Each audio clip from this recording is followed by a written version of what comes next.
Essayez ce que quelqu'un d'autre a fait. Ça a bien marché pour lui, ça ne marche pas pour nous. Pourquoi? Car Dieu lui a dit de le faire, il ne nous a pas dit de le faire. Restez avec nous dans Jouissez de votre vie.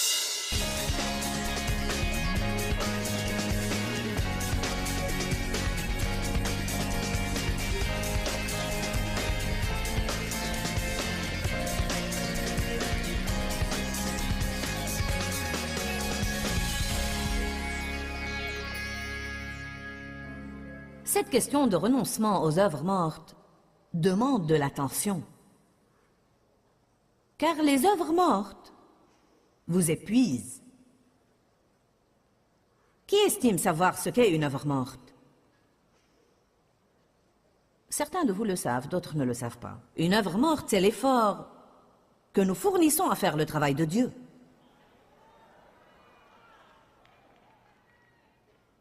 Nous nous donnons du mal pour rien. C'est comme une voiture enlisée dans la boue. Les roues tournent sur place, la boue s'envole partout et ça fait beaucoup de bruit, mais ça n'avance pas. Nous creusons des puits qui sont dépourvus d'eau. Nous mettons toute notre énergie dans des trucs qui ne marchent pas et qui ne produisent rien. Ensuite, nous sommes si frustrés et nous ne comprenons pas pourquoi ça ne marche pas. Et parfois, nous sommes à moitié fâchés de Dieu pour ne pas avoir béni notre projet. Dieu n'est pas obligé de finir une chose qui n'a pas commencé.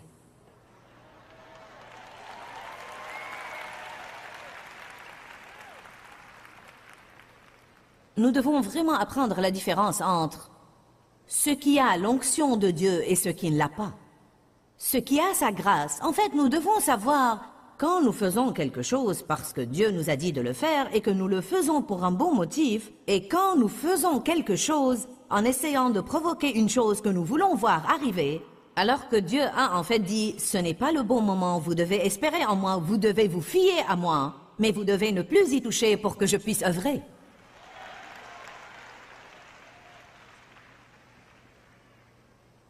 Dieu nous donne des rêves et des visions pour notre vie. Mais il y a une chose qu'il ne nous indique pas, et c'est combien de temps ça va prendre pour qu'il se réalise. Mon Dieu, c'est la partie qui nous fait perdre la tête. Car ces choses nous semblent si réelles quand Dieu nous en parle. Dieu m'a parlé de ce ministère depuis 25 ans. Un jour, alors que je faisais mon lit, Dieu m'a appelé à le faire. J'ai enseigné la Bible chez moi, puis j'ai travaillé pour quelqu'un d'autre pendant 5 ans, et ça fait maintenant 15 ans que je suis dans mon ministère. Je peux vous dire que ce n'est que pendant les 7 dernières années que j'ai en fait commencé à voir la plénitude de ce que j'avais l'impression que Dieu m'a montré pendant ces quelques premières semaines quand il m'a appelé. Donc, qu'est-ce que j'ai eu pendant les autres années? Beaucoup de frustration. Pourquoi? Parce que je ne savais pas ce que j'essaye de vous dire ce soir. Je devais l'apprendre. Et maintenant, parce que je l'ai appris, je peux alors vous l'enseigner. C'est ce qu'on appelle être un pionnier. C'est quelqu'un qui sort devant vous et qui arrache tous les buissons épineux et tous ces trucs afin que vous puissiez faire un voyage agréable. C'est vraiment la vérité. Je n'enseigne pas des trucs que je puise dans des livres. Je partage ma vie avec vous. L'apôtre Paul a dit « Nous avons donné nos vies pour vous ». Je crois que les ministres doivent donner leur vie aux gens. Et non pas des sermons tirés d'un livre quelque part et arrangés et enveloppés de beaucoup d'éloquence.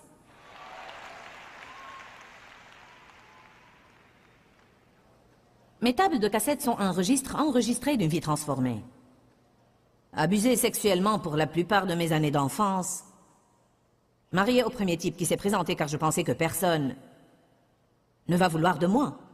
Il me laissait dans d'autres états tout le temps. Il me prenait dans des endroits et me quittait. Chose curieuse, ici même, dans cette ville d'Oakland, Californie, était une des places où il m'avait laissé.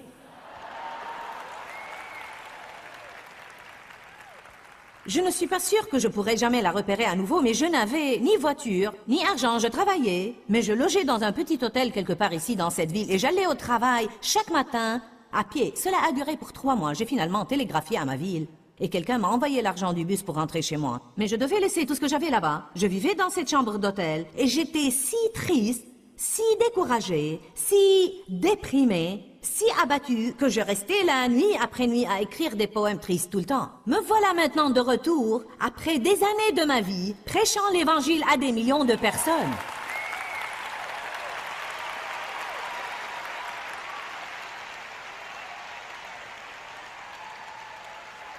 Oui!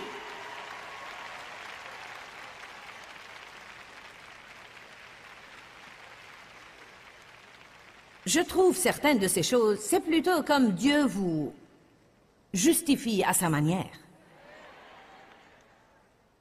Je vous le dis en ce moment, si vous servez Dieu, peu importe le gâchis dans lequel vous êtes, peu importe la profondeur de votre fosse, et depuis combien de temps vous y êtes, combien vos circonstances sont désespérées, ou combien elles puent, Dieu est suffisamment grand pour vous en tirer et vous placer dans un haut lieu.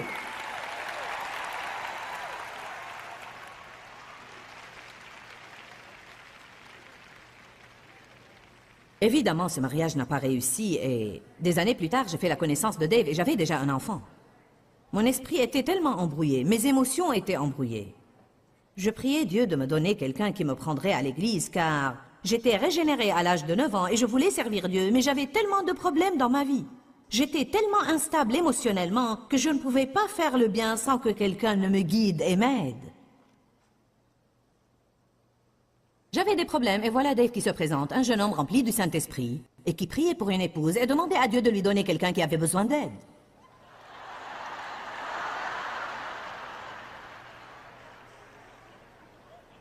J'aurais aimé dire « et ils vécurent toujours heureux », mais ce n'était absolument pas le cas.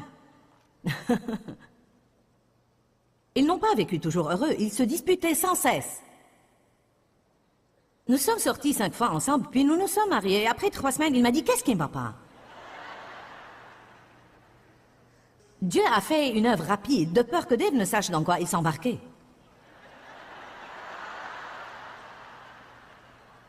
Vous pouvez imaginer qu'après la façon dont j'ai été traitée, je n'avais confiance en personne. Personne ne m'aimait. Je croyais que je m'en fichais, mais ce n'était pas vrai. Je me conduisais comme mademoiselle brutale et dure, alors qu'à l'intérieur, tout me pétrifiait en réalité. Oh, vraiment, ce que Dieu a œuvré en moi. Alléluia! J'ai tellement de choses que je peux vous dire qui dérivent de ma propre expérience. Vous commencez à enseigner la parole de Dieu et à l'appuyer par des expériences de la vie. Je n'ai pas besoin de trouver des paraboles à la manière de Jésus. Je peux juste vous raconter toute ma vie. Pas besoin d'inventer quoi que ce soit au sujet de quelqu'un d'autre. J'ai une histoire pour tout.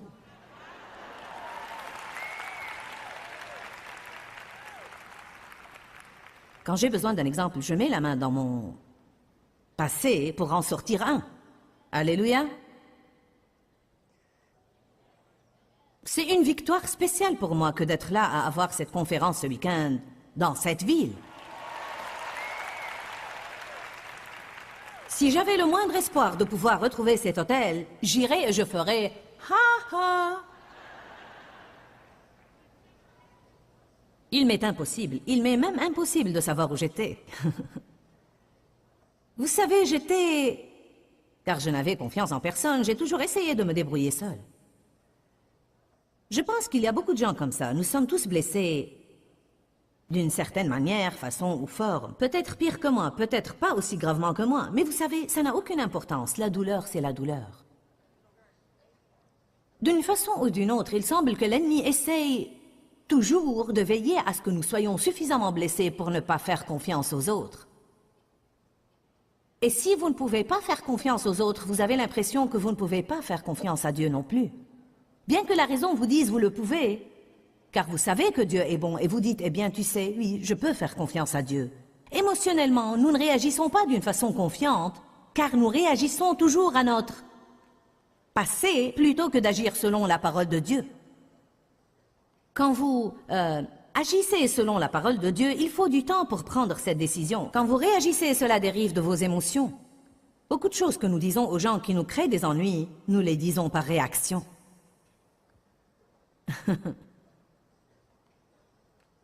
J'ai eu une conversation de 2 heures avec quelqu'un la veille à propos de quelque chose qu'il m'a dit qui était vraiment fondé sur quelque chose qui était dit émotionnellement par manque de confiance. C'est incroyable les gâchis que nous pouvons créer juste en réagissant aux choses. Mais Dieu merci, nous apprenons, amen.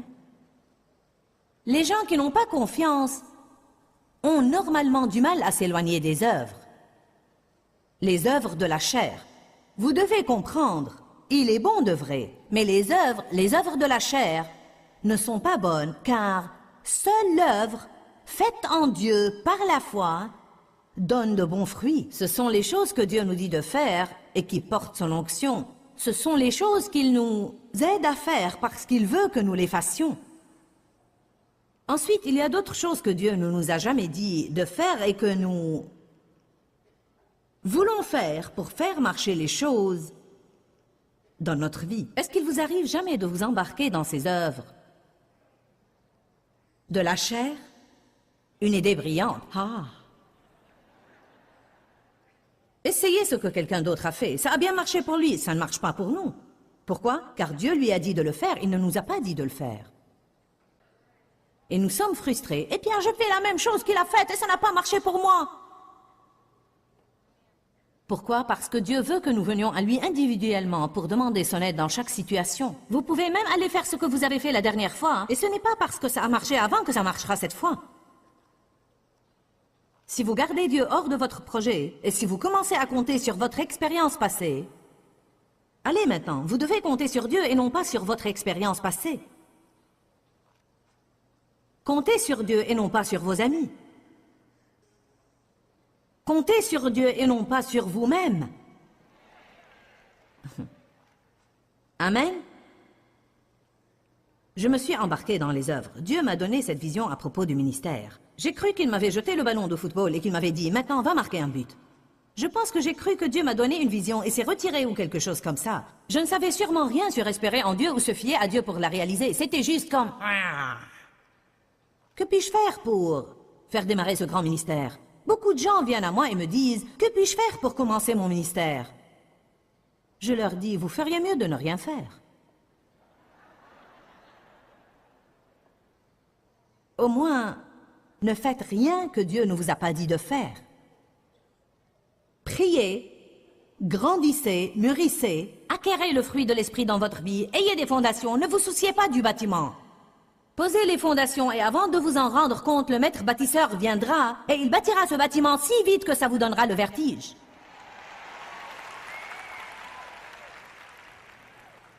Je pense vraiment que nous nous spécialisons dans des choses auxquelles nous ne devons même pas toucher.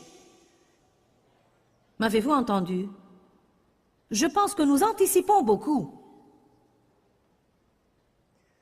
Nous voulons grandir à pas de géant. Quand nous sautons et bondissons, nous sautons et nous dépassons beaucoup de choses. Nous pouvons sauter des sections entières.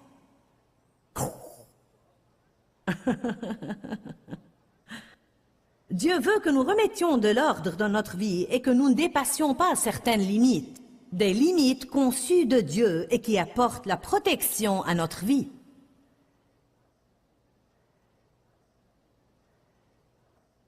J'ai passé beaucoup d'années frustré, déçu et découragé et épuisé et fatigué. Dieu, je suis si fatigué de tout ça. Dieu, je suis fatigué. Qu'est-ce qui vous fatigue? Les œuvres. Les œuvres de la chair vous fatiguent. On n'a jamais entendu que Jésus allait partout et disait « Oh Dieu, je suis si fatigué. » « Oh Dieu, Dieu le Père, quand vas-tu me faire sortir d'ici? Je ne peux plus supporter Dieu. Je suis si fatigué de ça. » Nous nous fatiguons car nous nous embarquons dans les œuvres de la chair. Savez-vous combien y a-t-il de croyants de la nouvelle alliance qui vivent toujours sous la loi? Savez-vous ce que font les gens qui ne savent pas qui ils sont en Christ et qui ne comprennent vraiment pas le plan du salut? Ils essayent de continuer à servir Dieu par le formalisme mort et offrent leurs œuvres à Dieu, et chaque fois qu'ils font quelque chose de mauvais, ils veulent faire un sacrifice. Nous sacrifions notre joie là où nous devons au moins avoir mauvaise conscience pour 2 jours. Nous ne pouvons pas juste pécher, nous repentir puis aller jouir de la vie.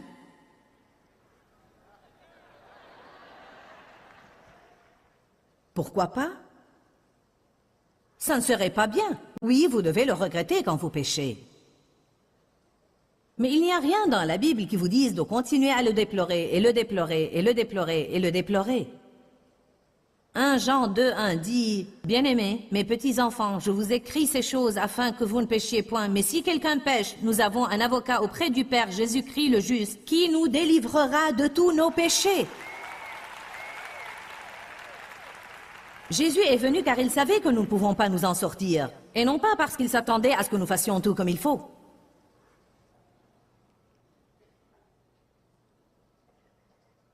Ça m'étonne continuellement que Dieu se serve de moi. J'étais si fatiguée de lutter contre moi-même. Finalement, il y a quelques années, j'ai dit « D'accord, Dieu, tu savais ce que tu prenais quand tu m'as choisi. Je ne crois pas que je te surprends. Donc voilà. Je me lèverai tous les jours et ferai de mon mieux, mais tu vas avoir à me couvrir sur beaucoup de points. »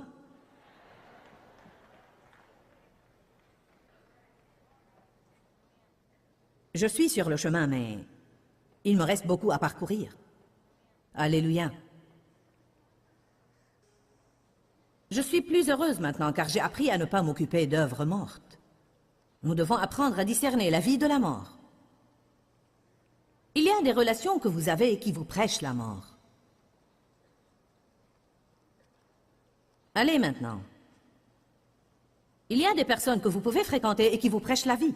Vous vous sentez mieux, vous vous sentez édifié, vous vous sentez exhorté, vous vous sentez bien. C'est agréable, ça fait plaisir. Mais il y a d'autres personnes que vous fréquentez, ils vous vident, ils vous épuisent, ils embrouillent votre esprit, ils vous déconcertent. Ils vous rendent négatif. Eh bien, allez, bougez, réveillez-vous, éloignez-vous d'eux.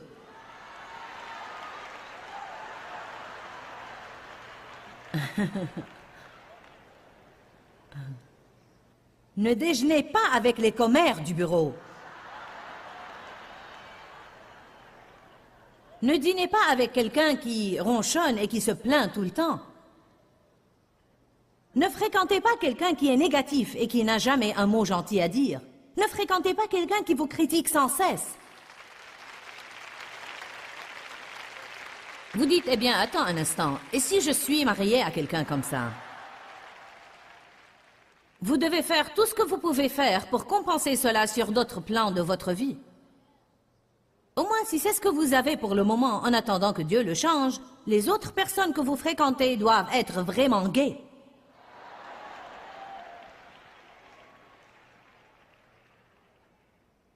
Vous comprenez à quoi ça sert?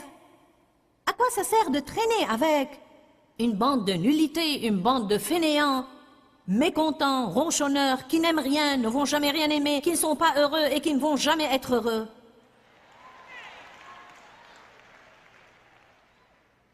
Je préférerais rester seule.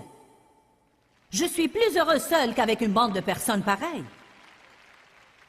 Qui voudrait fréquenter quelqu'un qui ne fait jamais rien sauf parler de ses problèmes, parler de ses problèmes, parler de ses problèmes, parler de ses problèmes, parler de ses problèmes? Plaignez-moi, plaignez-moi, plaignez-moi. Tu m'as blessé, maintenant je suis offensé. Maintenant tu dois me remonter le moral pour que je puisse m'aimer à nouveau. Certaines personnes vous épuisent et vous fatiguent rien qu'en étant à vos côtés. Vous comprenez ça, n'est-ce pas? Eh bien, choisissez donc des personnes pleines d'entrain. Il y a des églises mortes.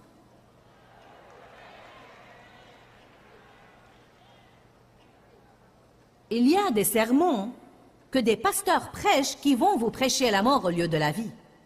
Vous vous sentez pire quand vous sortez que vous ne l'étiez quand vous êtes entré. Car tout ce qu'ils font, c'est vous accabler. Vous devez faire ceci et vous ne devez pas faire cela, et vous devez et vous ne devez pas. Le seul problème, c'est qu'ils ne vous disent pas comment. Allez le comprendre maintenant. Nous devons être capables de discerner la différence entre la vie et la mort. Une femme que je connais m'a dit, en fait, elle vient d'être baptisée par le Saint-Esprit.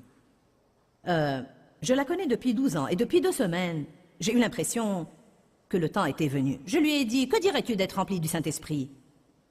Vous dites, pourquoi tu ne l'as pas fait avant? Car je n'avais jamais eu l'impression que c'était le bon moment. Elle n'est pas pentecôtiste et vous devez y aller doucement en traitant avec des gens pareils.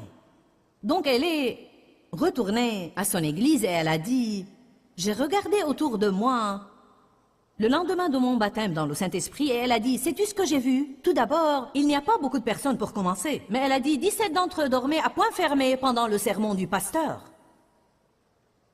Elle a dit, il y a quelque chose qui ne va pas.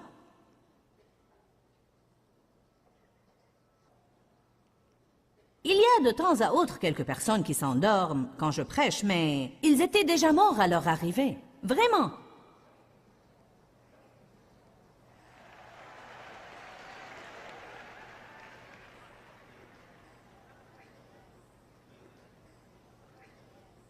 Je ne pourrais pas supporter de prêcher si c'était mort. Je ne pourrais pas le supporter si nous faisions juste 3 cantiques et 2 prières, puis suivre le programme et faire ceci et faire cela et avoir un temps déterminé pour toute chose. Je ne pourrais pas me limiter à prêcher 22 minutes ou ceci ou cela ou autre chose. Je dois affluer, je dois m'unir avec le Saint-Esprit et affluer. Je dois avoir une vie dans ce que je fais.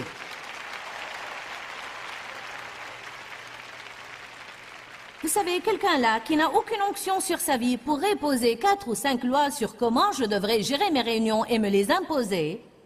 Et il pourrait tout préparer d'avance. Je pourrais venir ici et faire de mon mieux et ce sera mort comme un bouton de porte. Mais quand vous entrez dans le flux du Saint-Esprit, vous pouvez faire les choses les plus banales et cela affranchira les gens. C'est comme le truc que Jésus a fait quand il a craché et a fait de la boue et l'a appliqué sur les yeux du type et lui a dit « Maintenant va et lave-toi ». Et le type a été guéri. Eh bien, quoi? Pourquoi ça a-t-il marché? Oh, eh bien... Je suppose que Dieu se sentait créatif ce jour-là. Si vraiment vous fréquentez Dieu, vous ne vous ennuierez jamais parce qu'il est vraiment créatif. Il trouve quelque chose de nouveau à chaque instant. J'ai été beaucoup de choses depuis que j'ai été sauvée, mais je n'ai jamais été ennuyée.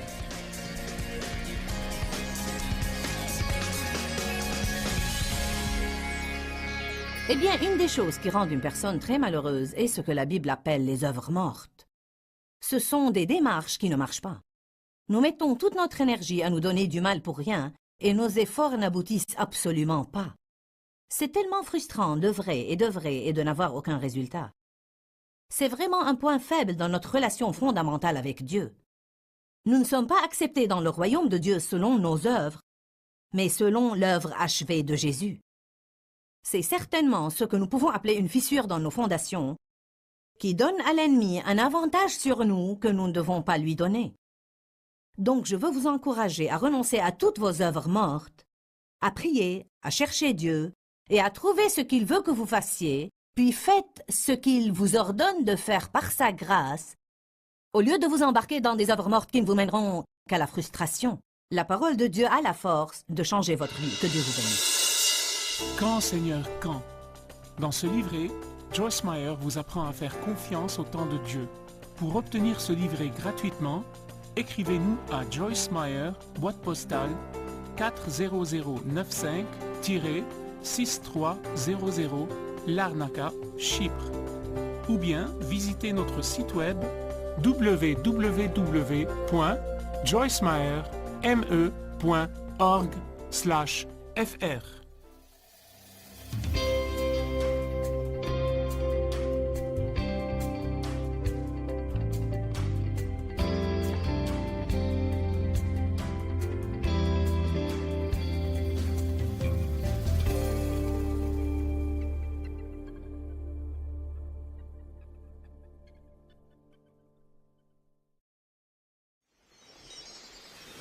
Abandonnez les choses que vous devez abandonner. Arrêtez de pleurer sur des choses que vous ne pouvez pas changer.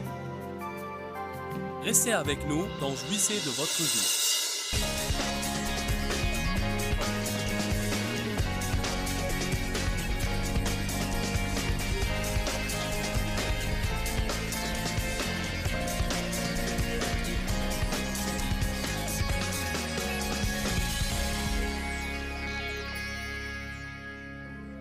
toute chose que nous faisons sans un cœur empressé, pour un mauvais motif, et sans joie, n'apporte la vie ni à nous ni à personne d'autre et ne glorifie pas Dieu non plus.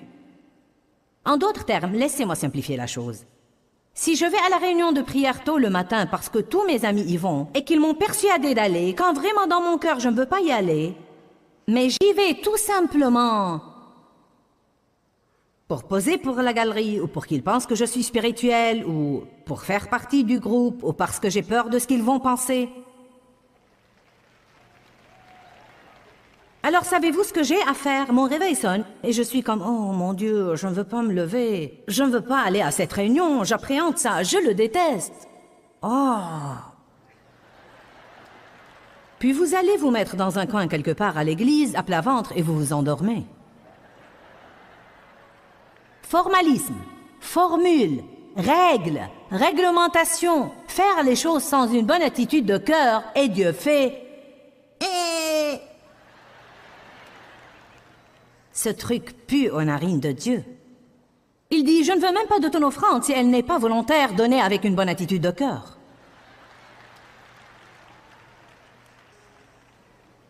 Vous feriez mieux de commencer à faire quelque chose pour le bon motif. Et non pas faire quelque chose car nous voulons plaire aux autres et de peur de ce que tout le monde va penser si nous ne le faisons pas et toutes ces absurdités. Ce sont des œuvres mortes. Ayez une révélation, ce sont des œuvres mortes. Quand nous passons notre vie en faisant des œuvres mortes, cela nous apporte la mort. Et voilà pourquoi nous voyons tellement de chrétiens malheureux. Les chrétiens ne sont pas supposés être malheureux. Vous en rendez-vous compte? Nous ne sommes pas supposés être malheureux. Nous ne sommes pas supposés être accablés. Nous ne sommes pas supposés porter de fardeau.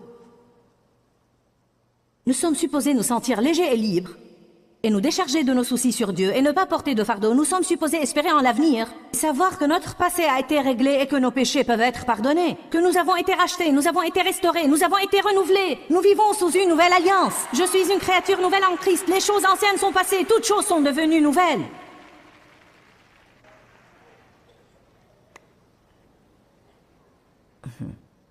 Œuvre morte. J'en ai ras-le-bol des trucs morts.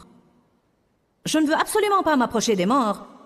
Et j'en ai assez des personnes à attitude morte qui parlent de choses mortes. Jésus est venu pour faire sortir Lazare du sépulcre. Et tout ce dont il voulait parler, c'était combien il était mort, et depuis combien de temps il était mort, et combien il puait, et combien il sentait mauvais. Jésus n'avait qu'une chose à dire. « Ôtez la pierre, laissez-moi arranger ce gâchis. »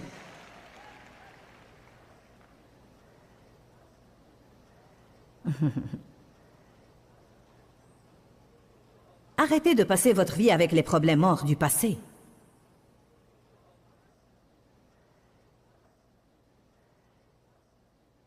Oubliez-les. Ne touchez pas aux trucs envers lesquels vous ne pouvez plus rien faire. Abandonnez les choses que vous devez abandonner. Arrêtez de pleurer sur des choses que vous ne pouvez pas changer. Pourquoi vivre dans le passé quand vous avez un avenir ?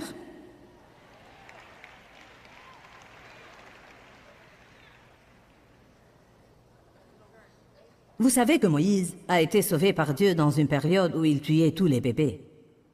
Il a été surnaturellement sauvé car Dieu avait un appel sur sa vie. Il avait quelque chose qu'il voulait qu'il fasse. Je crois que quand nous avons un appel sur notre vie, nous pouvons détecter quelque chose. Peut-être que nous ne savons pas ce que c'est, mais nous pouvons détecter quelque chose.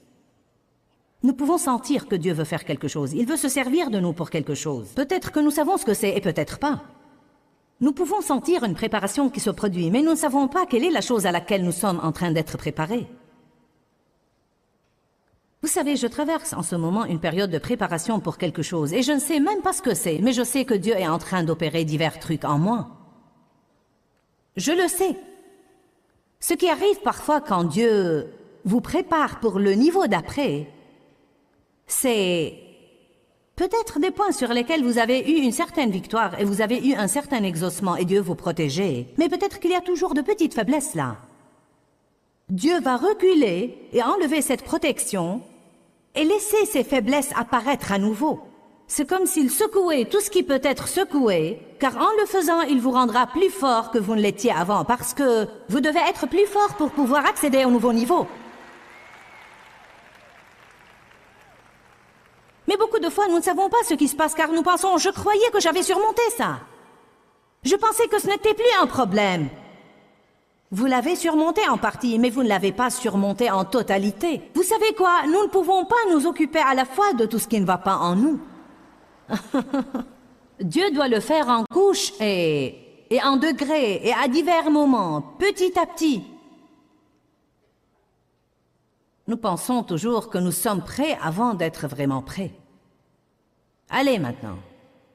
Oh, nous pensons que nous sommes prêts pour le mariage à 18 ans.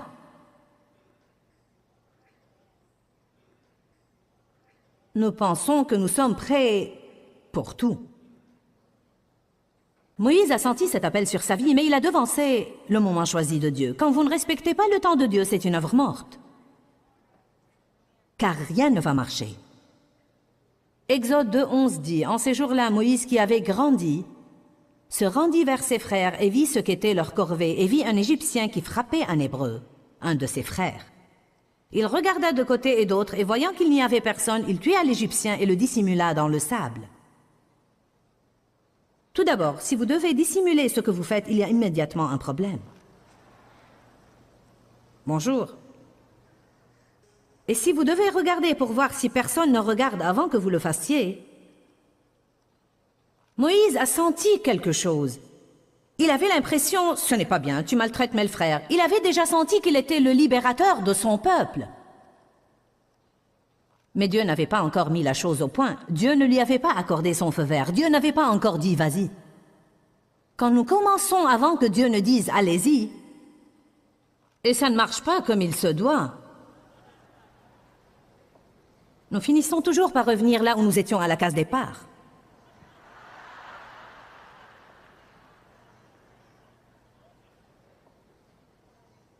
Il sortit le jour suivant, et voici que 2 Hébreux se querellaient et s'empoignaient. Et il dit à l'agresseur qui avait tort, « Pourquoi frappes-tu ton prochain ?» Voyez-vous, quand nous faisons une chose nous-mêmes et qu'elle semble marcher, à ce moment-là, nous sommes lancés et nous voulons aller la faire à nouveau. Dieu ne pouvait pas tolérer cela, car Moïse avait le vent en poupe.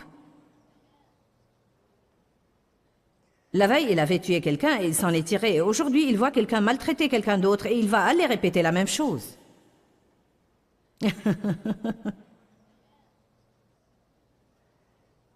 Et cet homme répondit, « Qui t'a établi chef et juge sur nous? Penses-tu me tuer comme tu as tué l'Égyptien ?» Et Moïse prit peur et se dit, « L'affaire est donc connue. » Quand Pharaon apprit ce qui s'était passé, il chercha à tuer Moïse. Mais Moïse s'enfuit de devant Pharaon et il se retira dans le pays de Madian où il s'arrêta près d'un puits. Et nous savons de la Bible qu'il était resté là-bas à l'arrière du désert pour 40 ans à l'école du Saint-Esprit. Bonjour. Il avait juste quelques jours d'avance sur le moment choisi de Dieu. 40 fois 365 jours d'avance sur le moment choisi de Dieu. Que s'est-il passé? Ça a engendré la mort. Ça n'a pas engendré la vie et ça a en fait empiré ces circonstances. Vous savez, il y a de très grandes chances que ce n'était pas le meilleur que Dieu avait pour Moïse d'avoir à passer 40 ans à l'arrière du désert. Il est très possible qu'il aurait pu faire mieux et le faire plus vite s'il était resté dans la maison de Pharaon et s'il avait laissé Dieu s'en occuper différemment. Il aurait pu aider le peuple avec un peu plus d'argent qu'il n'avait là-bas avec les moutons. Quand nous prenons les choses en main, à ce moment-là, nous ratons le plan de Dieu. Et Dieu va toujours revenir à son point de départ si nos cœurs sont justes, et il s'en occupera d'une façon différente. Mais beaucoup de fois, nous obligeons Dieu à nous prendre par le chemin le plus long parce que nous ne voulons pas espérer en Dieu pour faire les choses à sa manière. J'ai dit, nous obligeons Dieu à nous prendre par le chemin le plus long car nous ne voulons pas espérer en Dieu pour faire les choses à sa manière. Beaucoup d'entre vous sont supposés renoncer aux œuvres de la chair auxquelles vous vous adonnez. Vous devez retrouver votre joie, vous devez arrêter de toucher à des trucs morts et vous devez vous rendre compte que vous ne pouvez pas faire ce que Dieu peut faire. Vous devez laisser Dieu être Dieu. Amen. Vous ne pouvez pas changer tous ceux que vous essayez de changer. Nous en parlerons un peu demain. Vous ne pouvez pas vous changer. Tout ce que vous pouvez faire, c'est vouloir changer, c'est prier et crier à Dieu. Tout ce que vous pouvez faire, c'est être d'accord avec Dieu. Et quand il vous montre tout ce qui ne va pas dans votre vie, dites « Je suis d'accord avec toi, Dieu, je suis d'accord. Je suis d'accord. Je n'ai aucune excuse pour ça. Je suis d'accord. Je suis d'accord. Change-moi, Dieu, change-moi. » Oh, que faisons-nous? Nous mettons un plan. Nous essayons. Nous nous apitoyons sur nous-mêmes quand Dieu nous montre tout ce qui ne va pas en nous. Dieu n'est pas ému par ça. Vous dites, eh bien, il recueille mes larmes dans son outre. Peut-être qu'il y a une outre pour les larmes d'apitoiement sur soi-même et une autre outre pour les vraies larmes. Allez maintenant. Allez au chapitre 4, Exode 4. Alors Moïse est resté là-bas, et il est resté là-bas pour 40 ans, et il a appris beaucoup de choses. Il s'est marié, il a eu des enfants. Il a vu le buisson en flammes. Qui sait ce qui s'est passé pendant ces 40 ans? Pouvez-vous imaginer tout ce qui s'est passé là-bas pendant ces 40 ans? Que s'est-il passé avec...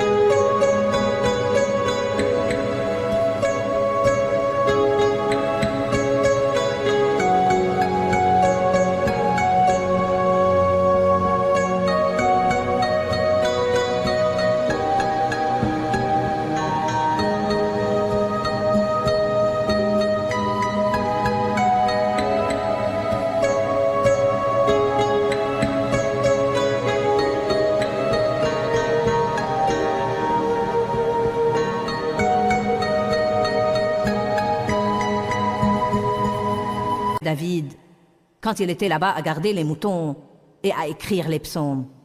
Quelles étaient les choses que Dieu avait à faire dans sa vie pour lui donner des fondations avant de pouvoir être le roi d'Israël?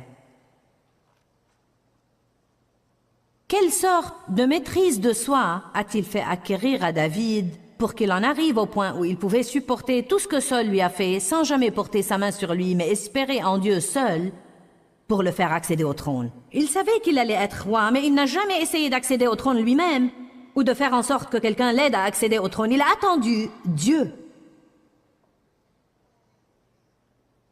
Allez maintenant.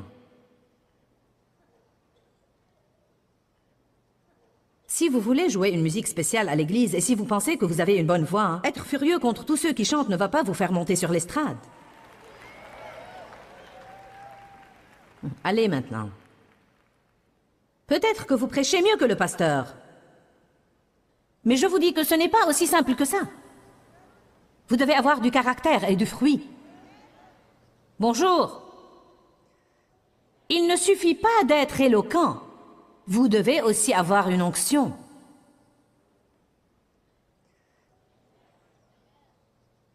Donc Moïse est resté là pour 40 ans.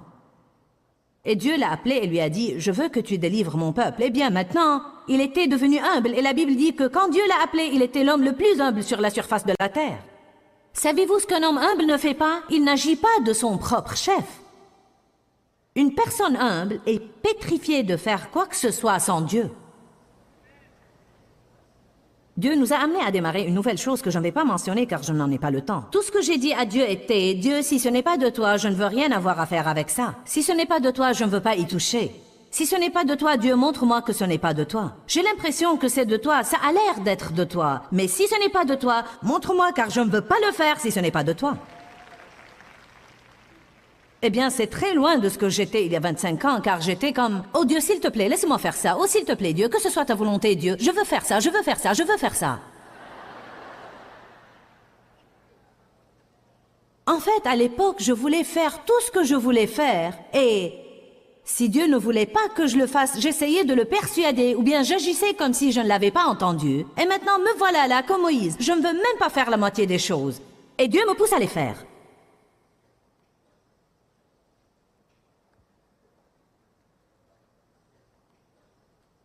Voyez, à l'époque, je manquais tellement d'assurance et je pensais que j'allais avoir beaucoup de valeur et d'importance en ayant une position dans un ministère.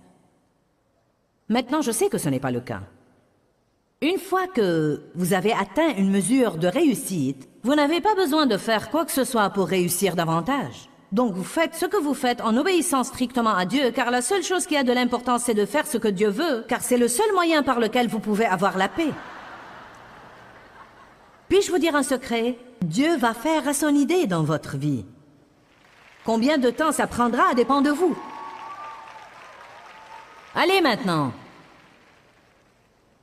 Écoutez-moi, et tous ceux qui nous regardent à la télé, écoutez-moi et regardez-moi. Si jamais vous voulez être heureux, je vous apporte une révélation en ce moment. Si jamais vous voulez être, je veux dire, heureux. Je ne dis pas heureux, je dis heureux. Je veux dire heureux, heureux, heureux. Ouh, tellement heureux. Et paisible. Je veux dire juste comme paisible. Si jamais vous voulez avoir la justice, la paix et la joie, vous devez connaître Jésus et bien le connaître. Allez maintenant.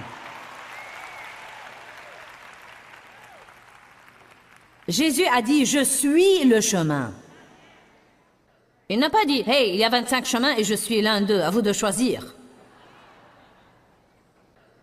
Comme tous ces gens dingues essayent de dire aujourd'hui, eh bien, vous savez, Dieu est n'importe quoi et tout. Il est un arbre, un espace, tout ce que vous voulez qu'il soit. Eh bien, nous n'allons pas en parler. Exode 4, verset 1. Donc maintenant, Dieu avait appelé Moïse et lui avait dit tout ce qu'il allait faire. Et Moïse répondit, mais voilà, ils ne me croiront pas et ils n'entendront pas ma voix, car ils diront, l'Éternel ne t'est point apparu. Maintenant, il avait peur. Et l'Éternel lui dit, qu'y a-t-il dans ta main? Et il répondit, une verge. L'Éternel dit, jette-la par terre. Et il la jeta par terre, et elle devint un serpent, le symbole de la puissance royale et divine mis sur les couronnes des pharaons. Et Moïse s'enfuit devant lui. Et l'Éternel dit à Moïse, étends ta main et saisis-le par la queue. Et il étendit la main et le saisit, et il redevint une verge dans sa main. Maintenant, il y a la chose que je retire de là. Nous savons ce qui est arrivé à Moïse en devançant Dieu. Maintenant, c'est le moment choisi de Dieu. Et Dieu y ajoute sa puissance. Donc, Dieu a simplement dit à Moïse, de quoi disposes-tu? N'importe quoi fera l'affaire. Eh bien, je n'ai que cette verge. C'est bon, je vais m'en servir. Voyez, quand Dieu ajoute sa puissance, peu importe ce que vous avez ou ce que vous n'avez pas, c'est la puissance que Dieu ajoute qui le fait marcher.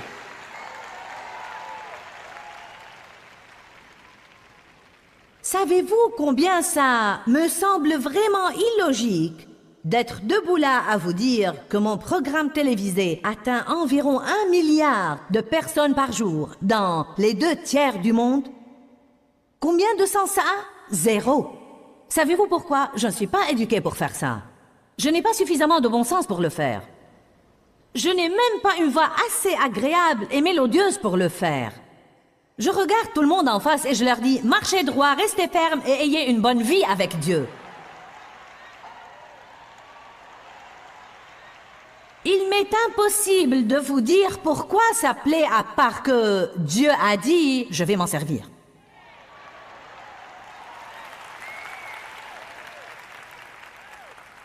Vous voyez, quand Dieu ajoute cette onction, ce n'est ni par la puissance ni par la force, mais c'est par mon esprit, dit l'Éternel. La bataille n'est pas vôtre, mais elle est mienne.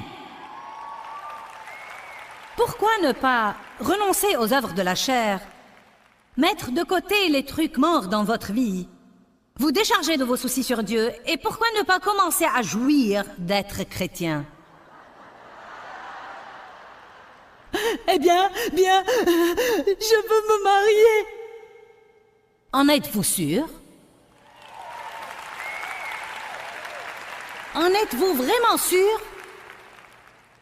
Il y a la moitié de la salle qui souhaiterait ne pas l'avoir été.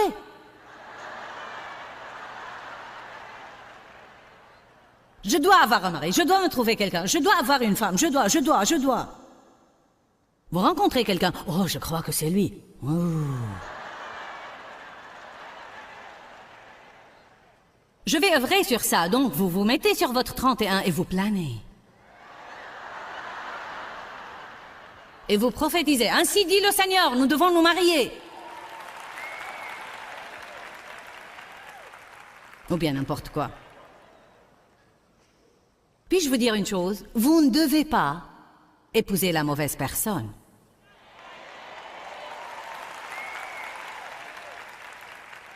Croyez-moi, il vaut mieux rester célibataire que d'épouser la mauvaise personne. Donc, vous feriez mieux d'attendre et d'attendre jusqu'à ce que Dieu mette quelque chose au point. Vous devez dire, Dieu, je veux un lien divin. Je veux une relation surnaturelle.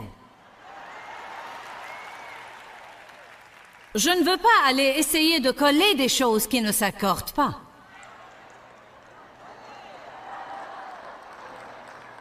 Oh, vous pouvez prendre deux choses qui ne s'accordent vraiment pas et vous pouvez les pousser ça et là. Vous pouvez les coller et les renforcer avec un fil métallique jusqu'à ce que vous ayez quelque chose qui soit là. Mais je parle de quand ça s'accorde. Non, mais quand ça s'accorde, mes chers, ça s'accorde. Wouhou! Et comme ce serait beau.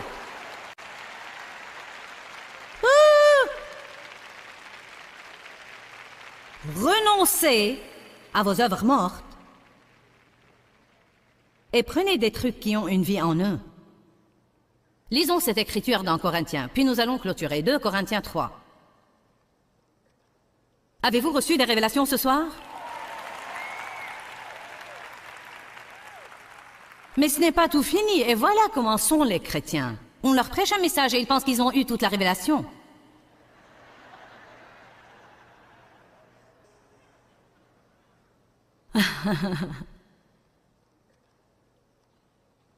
Non, nous allons le faire à nouveau demain.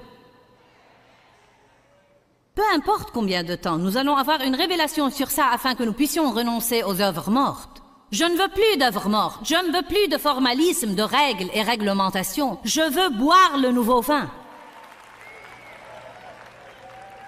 Jésus est venu avec une alliance entièrement nouvelle, complètement nouvelle. L'ancienne a été abolie et supprimée. Jésus a dit, vous ne pouvez pas mettre un vin nouveau dans de vieilles outres. Je crois que ce que Dieu m'a mis dans le cœur, c'est que beaucoup de gens qui sont venus à cette conférence sont assoiffés de vin nouveau, mais ils ont de vieilles urnes. Vieilles façons de penser, vieilles habitudes qui doivent être changées pour que Dieu puisse faire dans votre vie ce qu'il veut faire. Eh bien, une des choses qui rendent une personne très malheureuse est ce que la Bible appelle les œuvres mortes. Ce sont des démarches qui ne marchent pas. Nous mettons toute notre énergie à nous donner du mal pour rien et nos efforts n'aboutissent absolument pas. C'est tellement frustrant d'œuvrer et de n'avoir aucun résultat. C'est vraiment un point faible dans notre relation fondamentale avec Dieu. Nous ne sommes pas acceptés dans le royaume de Dieu selon nos œuvres, mais selon l'œuvre achevée de Jésus. C'est certainement ce que nous pouvons appeler une fissure dans nos fondations, qui donne à l'ennemi un avantage sur nous que nous ne devons pas lui donner. Donc je veux vous encourager à renoncer à toutes vos œuvres mortes, à prier, à chercher Dieu et à trouver ce qu'il veut que vous fassiez, puis faites ce qu'il vous ordonne de faire par sa grâce, au lieu de vous embarquer dans des œuvres mortes qui ne vous mèneront qu'à la frustration. La parole de Dieu a la force de changer votre vie. Que Dieu vous bénisse. Quand, Seigneur, quand? Dans ce livret, Joyce Meyer vous apprend à faire confiance au temps de Dieu. Pour obtenir ce livret gratuitement, écrivez-nous à Joyce Meyer, boîte postale 40095-6300, Larnaca, Chypre. Ou bien visitez notre site web www.joycemeyer.com.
www.joycemeyer.org/fr.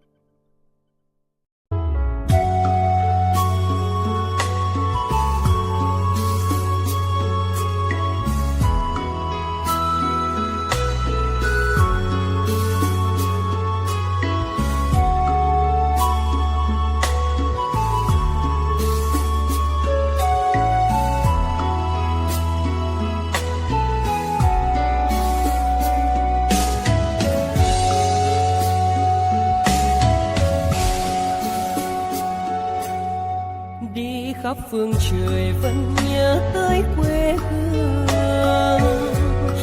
người về đây thăm làng trù quê mẹ và làng sen quê cha, xúc động bồi hồi người rơi giọt lệ, thương mái nhà tranh thương đất mẹ nghèo.